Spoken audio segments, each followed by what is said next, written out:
과 그리고 예수님의 공생애의 시작에 대한 말씀입니다. 이 마가복음은 다른 복음서에 비해서 그 전개가 상당히 빠릅니다.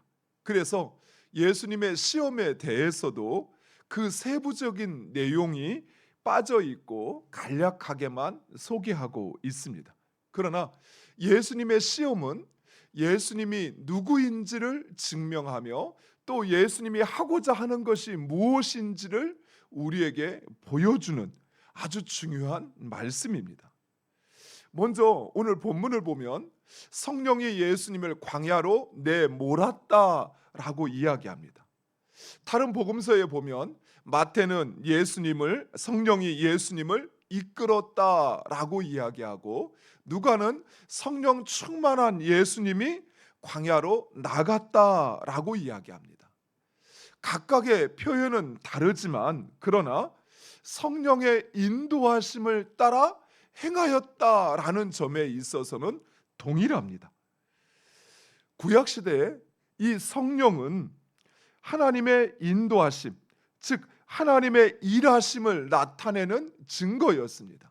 즉 하나님께서 일하실 때에는 하나님의 사람들에게 성령을 부어주시고, 그리고 그 성령을 받은 하나님의 사람들이 하나님의 일을 해나갔던 것입니다.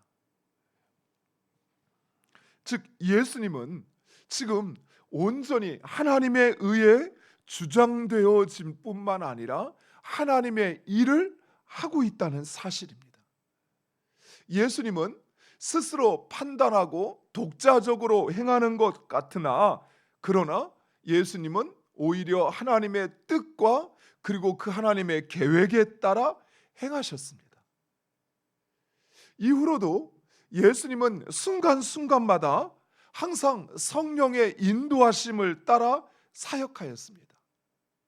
이것을 반대로 이야기하면 예수님은 성령의 인도하심 없이는 사역하지 않았다는 것입니다. 즉 예수님은 사역을 하시면서 철저히 하나님께 자신을 복종시켜 사역을 했던 것입니다. 사랑하는 성도 여러분, 우리가 신앙생활을 하면서 성령 충만함을 구하고 그리고 항상 성령의 인도하심을 따라 행하여야 하는 이유가 바로 여기에 있습니다. 성령의 인도하심을 받지 않고는 결코 하나님의 뜻을 또 하나님의 일을 행할 수 없다는 것입니다. 자, 다시 구약시대 하나님은 일을 하실 때마다 하나님이 택한 사람들에게 하나님의 성령을 부어주시고 그리고 그 성령의 인도하심을 따라 일하게 하셨습니다. 예수님 역시 이제 그 공생애를 시작하시면서 그저 자신이 하고 싶은 대로 행하였던 것이 아니라 성령의 인도하심을 받아 성령의 이끌림을 받아 행하고 있다는 사실입니다. 따라서 우리가 하나님의 일을 한다면, 또 하나님 기뻐하시는 일을 하기를 원한다면 우리는 무엇보다도 성령 충만함을 받아야 하고 성령의 인도하심을 받고 행하여야 한다는 것입니다. 성령의 인도하심을 받지 않고 성령의 인도함 없이 행하는 그 모든 것은 하나님의 일이 아니라 나의 일이요 내 욕망일 뿐이라는 사실이에요. 우리가 하나님의 일을, 정해진 일을 또는 하나님이 말씀하신 일을 한다 할지라도 내가 성령의 인도함을 받아 행하는 것이 아니라면 그것은 내 일일 뿐이에요. 내 정욕일 뿐이에요. 내 욕심이고 내 욕망일 뿐이라는 사실입니다. 이런 사실은 이어지는 마귀의 시험에서도, 사단의 시험에서도, 시험에 대한 예수님의 그 대응에서도 분명하게 드러나고 있습니다. 사단은 세 가지로 예수님을 시험합니다. 그런데 이 사단이 예수님을 시험하는 또는 유혹하는 그 도구는 바로 하나님의 뜻보다는 자신의 뜻을, 세상의 욕심과 정욕으로 예수님을 유혹하고 있습니다. 이에 반하여 예수님은 이러한 사단의 시험에 대하여 하나님의 말씀으로, 또 하나님에 대한 믿음으로, 또 하나님에 대한 올바른 신앙으로 대응을 하고 있다는 사실입니다. 결론적으로 예수님은 하나님께 자신을 복종시켰으며 오직 하나님의 뜻을 따라 그 뜻을 이루고자 하셨다는 것입니다. 사랑하는 성도 여러분, 우리의 삶도 마찬가지입니다. 우리가 우리의 삶을 좀 더 올바르게, 또 행복하게, 또 하나님 받으실 만한 그런 하나님께 영광이 되는 삶을 살기 위해서는 그저 내 마음에 일어나는 어떤 욕망이나 또는 자기의 일을 하는 것이 아니라 예수님께서 하셨던 것처럼 성령의 인도함을 받고 오직 하나님의 말씀으로, 그리고 하나님을 향한 올바른 믿음으로, 그리고 하나님을 향한 올바른 신앙으로 무엇을 하든 행하든 바로 그 하나님의 뜻을 이루어야 한다는 것입니다. 자, 자세히 한번 보면 예수님이 시험받은 장소는 광야였습니다. 그리고 예수님은 그곳에서 40일 동안 금식한 후에 시험을 받으셨습니다. 이런 예수님의 시험 받는 그 장소와 기간과 이 설정은 마치 이스라엘의 40년 광야 생활을 연상케 합니다.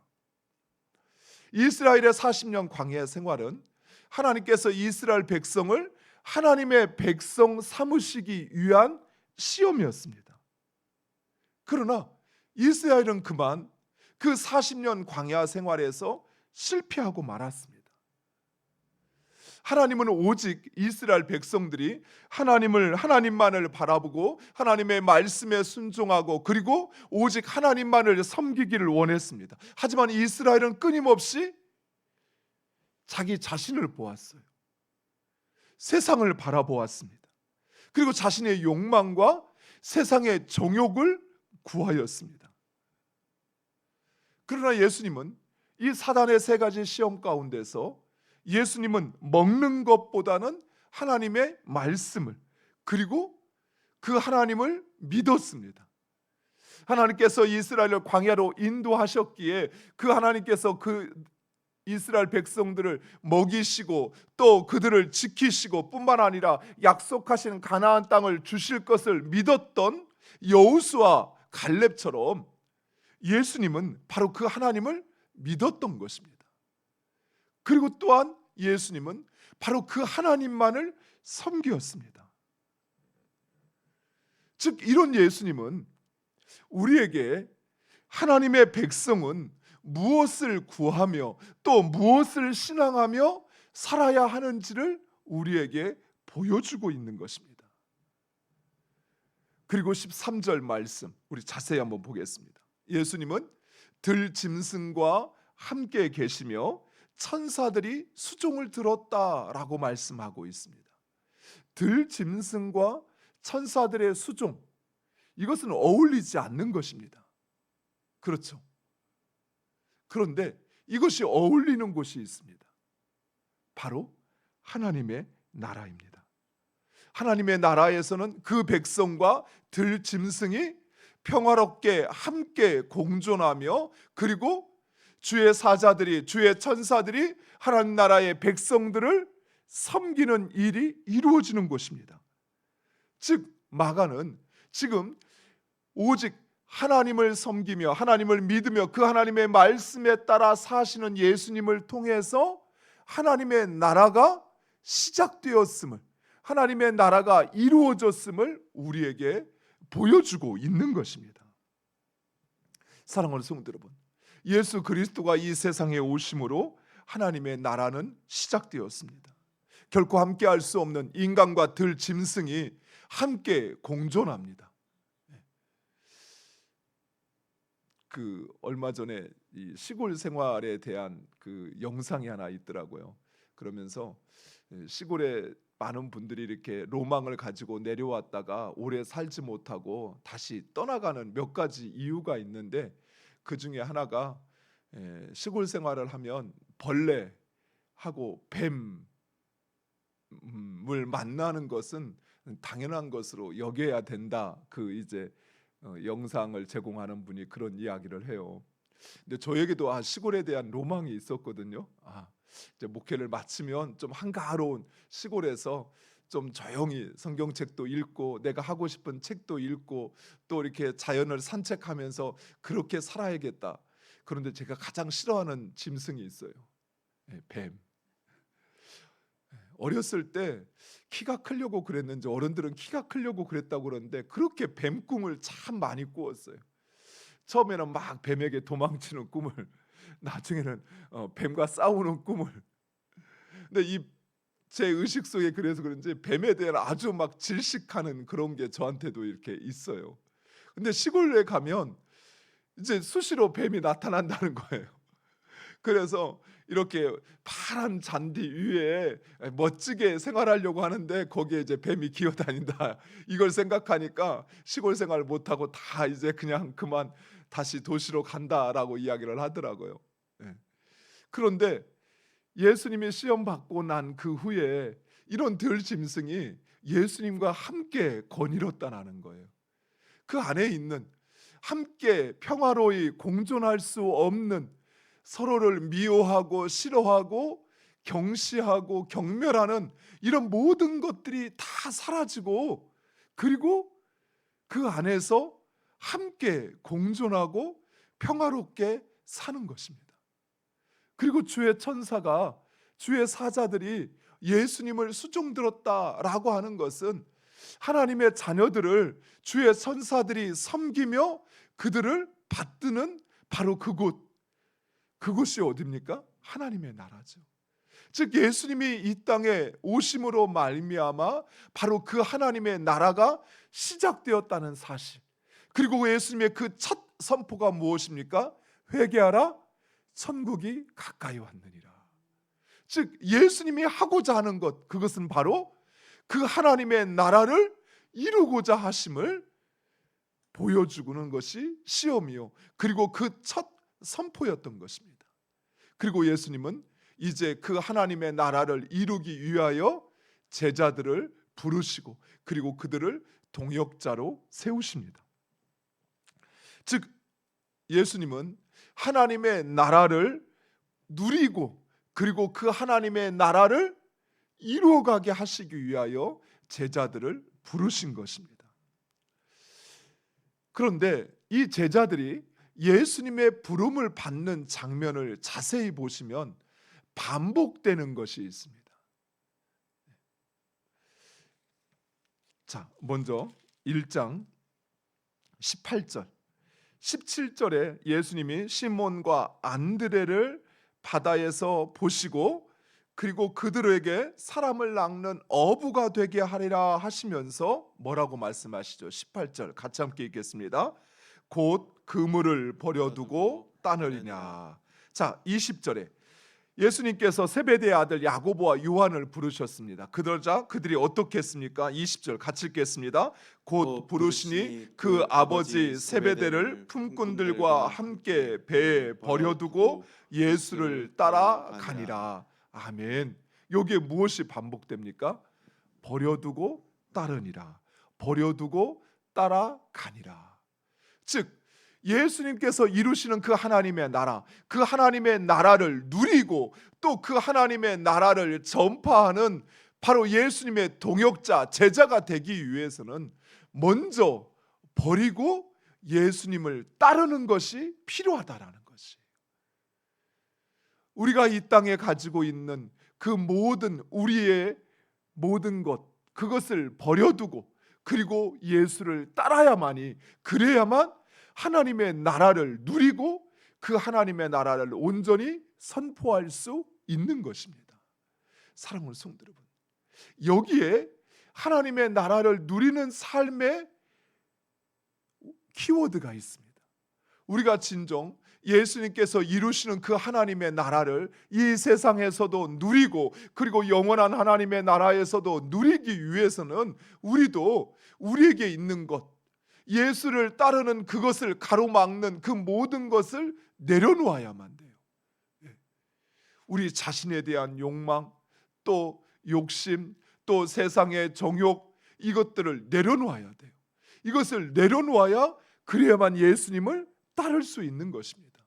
그리고 예수님이 하셨던 것처럼 성령의 인도하심을 따라 행할 때만이 바로 그 하나님의 나라를 누리고 또 그것을 온전히 선포하고 전파할 수 있는 것입니다. 예수님은 제자들을 부르시면서 너희로 사람을 낚는 어부가 되게 하리라 라고 하셨습니다. 즉 제자들은 지금까지는 물고기를 잡는 어부였습니다. 그러나 이제 그들은 사람을 낚는, 사람을 구원하는 어부가 될 것입니다. 사랑하는 성도 여러분, 우리의 출신이나 또는 우리가 어떤 능력을 가졌느냐라고 하는 것은 중요하지 않습니다.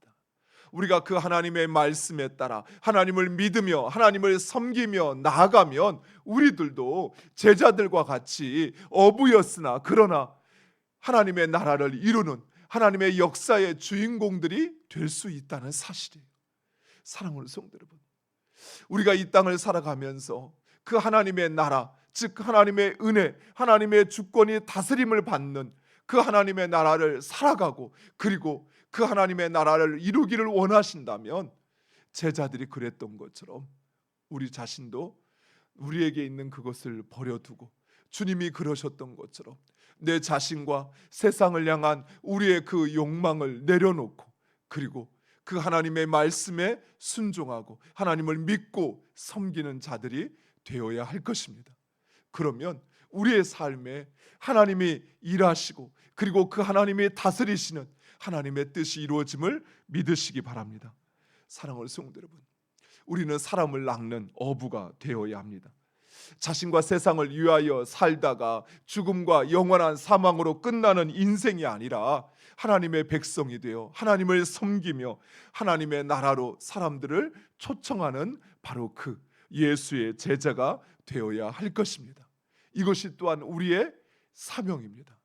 주님은 갈릴리에서 물고기를 낚고 있던 또 그물을 수선하고 있던 제자들을 찾아와 내가 너희로 사람을 낚는 어부가 되게 하리라 말씀하셨던 것처럼 지금 우리에게 말씀하십니다. 이제 너희는 사람을 낚는 어부가 되리라.